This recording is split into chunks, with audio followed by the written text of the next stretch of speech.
Greetings, Rumblers. It's Blue Max, and we're here to talk about, is the Hallow's End event a pay-to-win event?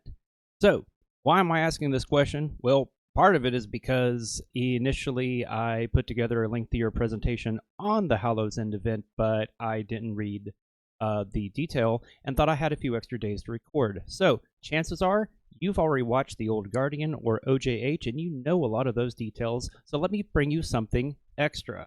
How pay to win is this event?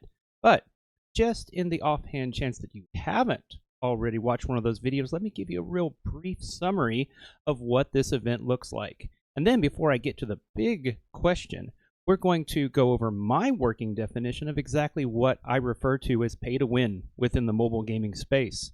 And then we'll ask, how pay to win is this event? So, the Hallow's End event is going to run from October the 15th all the way into November the 5th, so that's going to be about a 3-week event.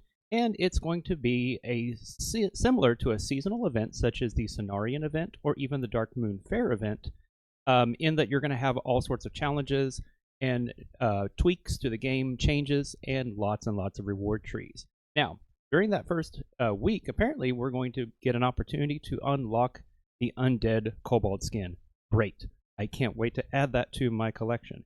And from what we know, we're going to be defending against the spooky bosses of Dark Shore. Sounds interesting. I'm sure we'll find out a lot more tomorrow. So, the next week is going to be an unlock of the Dire Batlings Mini, assuming you didn't unlock it at the beginning of the season. The major key with the changes to events during week 2 is that there's going to be a handful of event-only minis that you're going to be able to play with. And again, chances are you've already watched a video and none of them seemed super interesting to me, so I'm going to move on to week 3, which is actually the one that I'm most interested in playing, as well as the one that I find to be the most concerning. During this event, we are going to be able to unlock the Headless Horseman mini. And the event mechanics are going to be that you're going to have to defend your base for 5 minutes against the Headless Horseman. That sounds like a lot of fun. And it sounds like an event mechanic that we haven't seen yet. It's been one that I've been pushing for, mostly, chatting in Discord, as well as videos earlier in the year, and that is just different game modes, such as Endless Waves. I'm really excited. But even then, I am a little disappointed because this is also a missed opportunity to build out a leaderboard and get a little bit of PvE competition. I would love to see, maybe based upon other people in my collection level, I would love it to be an endless wave. I'd like to know how do I compare? How do I stack up against other players with similar collection levels? But then that also means we need to raise the collection level because there are a lot of low spenders and even free-to-play players that have been playing since the beginning that are also at collection level 50. So that's not really a good comparison. So let's look. Here are the event items that we're going to be able to obtain. And there's that kobold skin. There's your Dire Batlings, which I view as just being, maybe a little bit stronger than vultures, but nowhere near as OP as harpies. And then we have that totally cool Headless Horseman. Also, you have an Undead Tower skin set up, but unfortunately that is going to be locked behind a in-game offer for real money. So, bummer to that. Alright, and now we're going to jump into Blue Max's mobile gaming pay-to-win scale. The higher the number, the worse your game is. Starting at number 0, which would be you cannot spend real money to gain a power advantage. Are there any mobile games that are actually in this list? Well, none that I've played. Maybe they're out there, but wouldn't that be nice? Let's go to number 1, and that is you can spend money to gain a power advantage that a free-to-play player can theoretically obtain.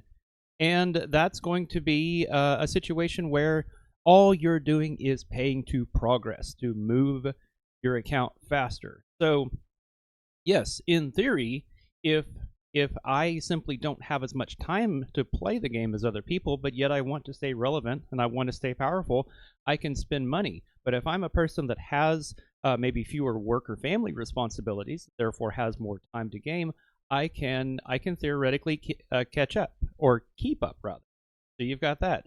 Now you've got the next one, and that is number 2. You spend money to gain a power advantage that is locked to spending only. And I want to flesh that out more in a future video.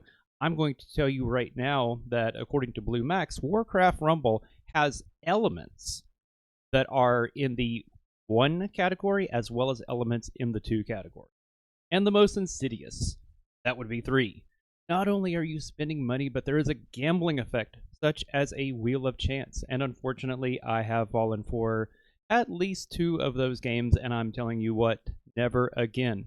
After playing games like that, I will say that no matter how many times I have a work conference in Las Vegas, I am never going to enter into the gambling area, because I know myself, and that is not a healthy place to be.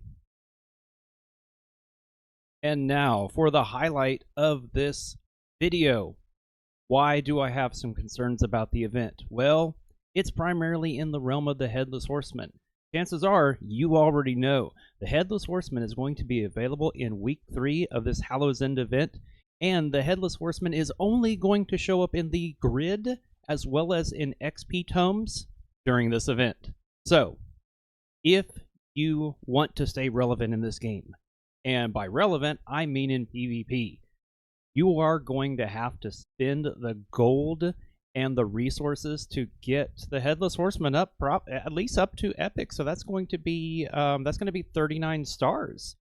Now, in the case of many of us, thanks to the recent update of the Sigil Road, we have raromatics. We have XP Tinker's Gems that we can throw at the Headless Horseman. But if you are a non-spender or a low spender, however you want to dice that, the chances are resources are scarce, and you have to make decisions about where those resources go.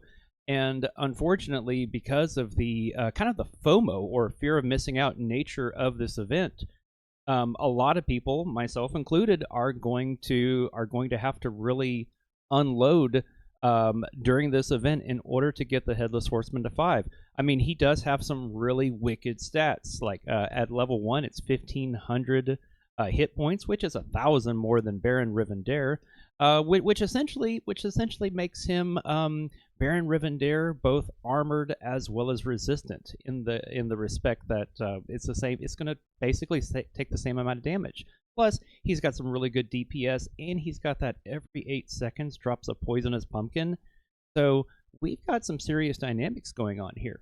I mean, if the Headless Horseman were anything less than 5 gold, he would probably be considered broken. So we will see. I think it's really questionable. But my point is, this is definitely the most pay-to-win thing we've run into, like on the highest end of the scale. Now, not only that, like I said, I am disappointed that for the first time, no, that's not true. For the second time, we're going to have to pay to get those tower skins, and you have to admit, they look really awesome. I just hope they are not as expensive as those Murloc skins were that I purchased last year, because I'm a collector and I really want them, but I don't want to spend that. So, I hope you've enjoyed this video. I do intend to explore this topic in greater detail because my views on spending in mobile games or gaming in general has begun to go through some evolution over the past several months, a lot of soul searching, a lot of research, and I really want to flesh this out in greater detail. So thank you so much for watching. Bye for now.